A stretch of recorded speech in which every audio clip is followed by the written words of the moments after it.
Felipe Contepomi was an electrifying player, exciting to watch, a running 10 who you want in clutch moments. So just how good was Contepomi actually? Let's break it down.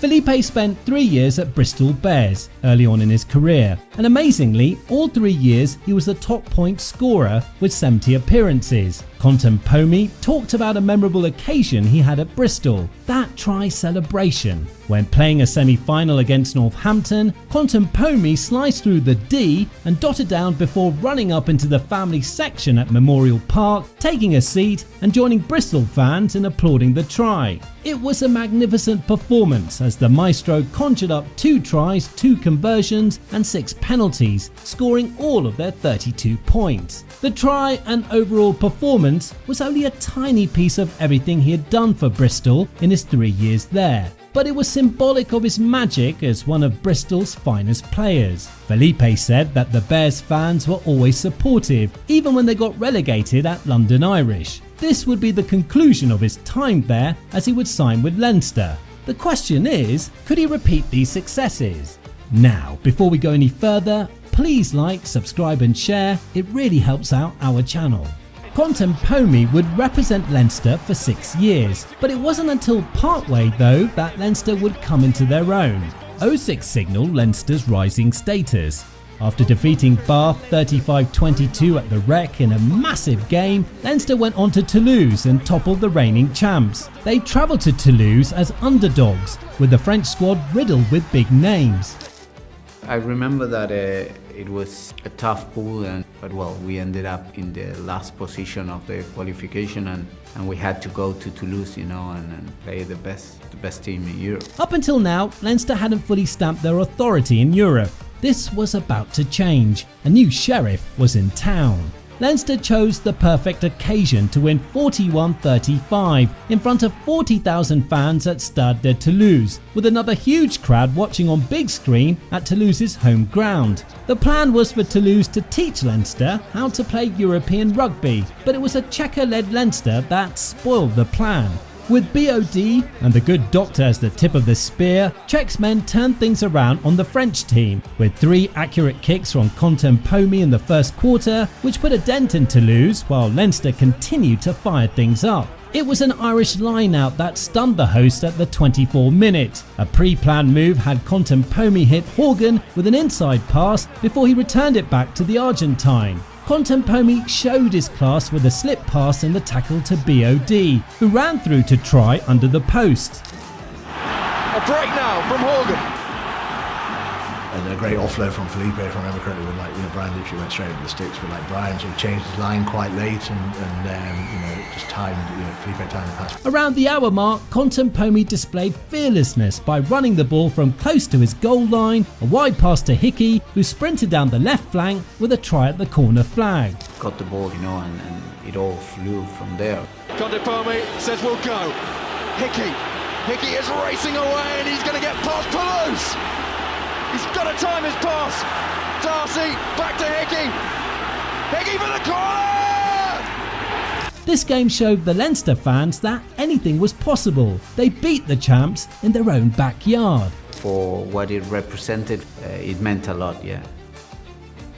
It was a long 6-year period since any visiting club had won a European game. Now, there would be no true Leinster story if Munster were not in it. For me, being involved in a Munster-Leinster game, it's huge, It's I think it's one of the biggest, I'd say the biggest club derby in the world, In 2007, Leinster would make history again, this time by beating Munster at Musgrove for the first time in 22 years. A tight game in pelting rain, which was tied 3-3 at the 50-minute mark. The game had been billed as a renewal of World Cup rivalries between Ronan O'Gara of Munster and Leinster's Contepomi, who had inspired Argentina to beat Ireland in Paris in the 2007 RWC in September. Later on, Contepomi laughed at the comparisons. He said, "The press made sure to use it. We're both number 10s. We met at the World Cup.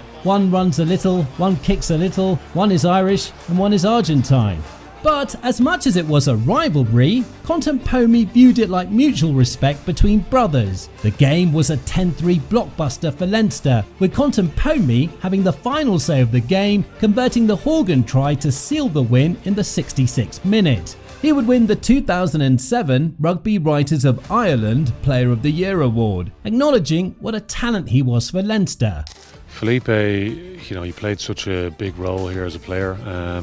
Always a bit of a fan's favourite as well. This is just a snippet of his time in Leinster, but he left an indelible mark, and Contepomi is still lauded as one of the finest players in Leinster's history. During his time in Leinster, he also earned his doctorate and practiced medicine in Dublin. In his words, a lot of his best friends are in Ireland, with his daughter being born there. Contepomi had a stellar career, finishing his club time off with Toulon and finally Stade Français from 09 to 2013. If he thought his time with the Bristol Bears or Leinster was impressive, his international career with Los Pumas was just as much of a heroic tale, if not greater.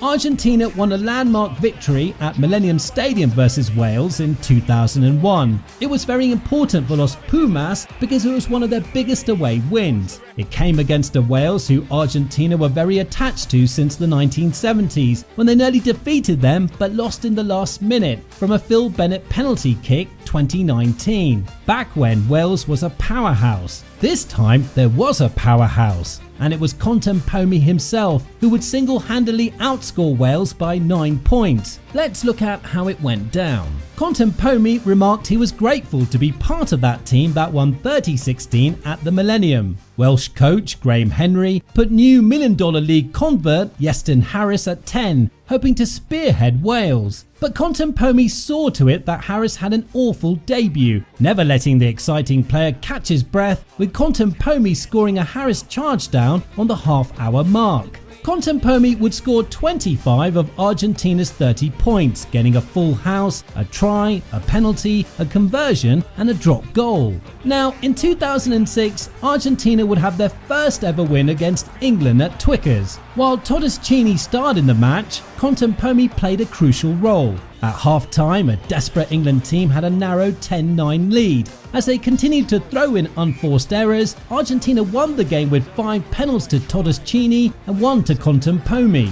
A 25-18 victory for Los Pumas. Debuting for Argentina at 21, Contepomi was one of a select few to play in 4 Rugby World Cups, earning a total of 17 RWC caps. This is a feat in itself. Let's take a look at his impact at the Rugby World Cup. In his first World Cup appearance in 1999, Contepomi would make his mark in their game against Ireland by assisting Diego Albanese's try in the last 8 minutes, the only try of the game that saw them win 28-24.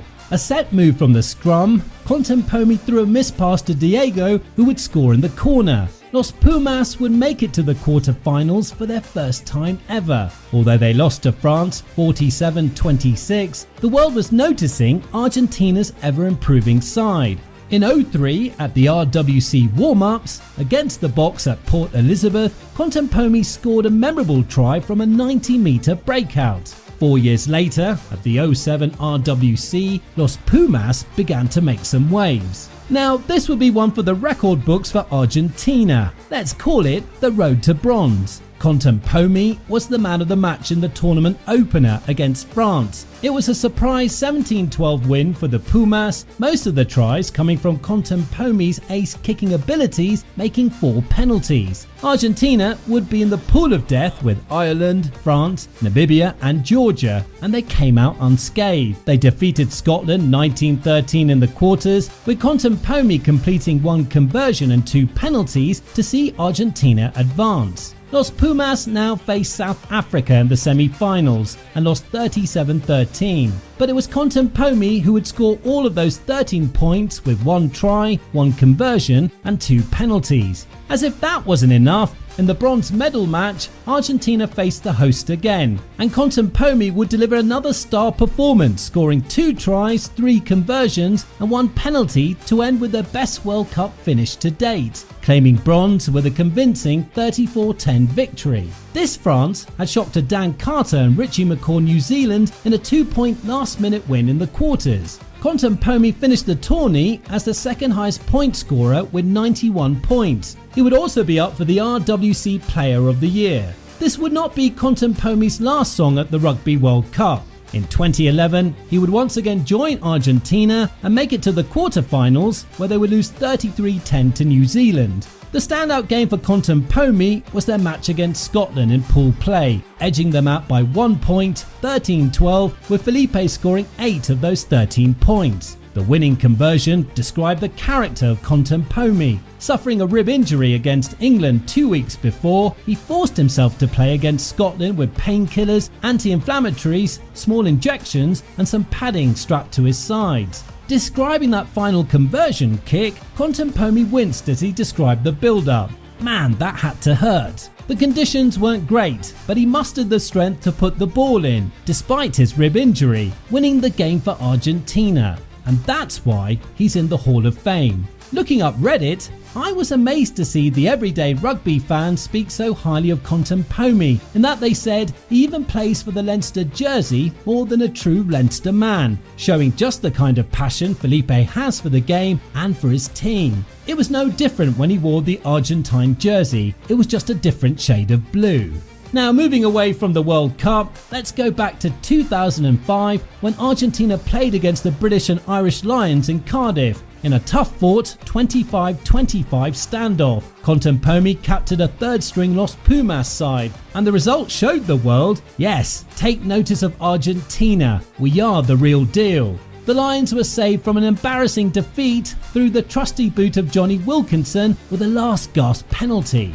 In June of 2010, Argentina faced off against France in Buenos Aires. Contepomi starred in the game with 31 points and 2 tries, winning 41-13. This was a real victory and upset, as France were the reigning Six Nations champs at the time. Contepomi capped another game in brilliant fashion by touching down in the 70th minute to add to his 50th minute try, showcasing just how much firepower this number 10 has. His last cap would be a home game in Rosario against the Wallabies. It was a 54-17 loss for his 87th cap match for Argentina, which was a record at the time. In his last game, Contepomi explained that Argentina had come close to beating the top tier, but it's not enough, he said. We need to be able to face them and win.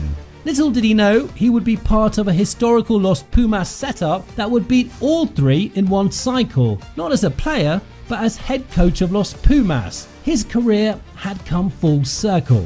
Now, to learn more about Contepomi as a coach, please check out this video. Argentina's game plan is scary. This is but a glimpse of his 15-year career, which spanned from 1998 to 2013. In 2017, Contepomi was inducted into the Rugby Hall of Fame, but his story with rugby is far from over. As always, thanks for watching. Please leave us comments on your favourite Contepomi moments. Remember to like and subscribe, and stay tuned.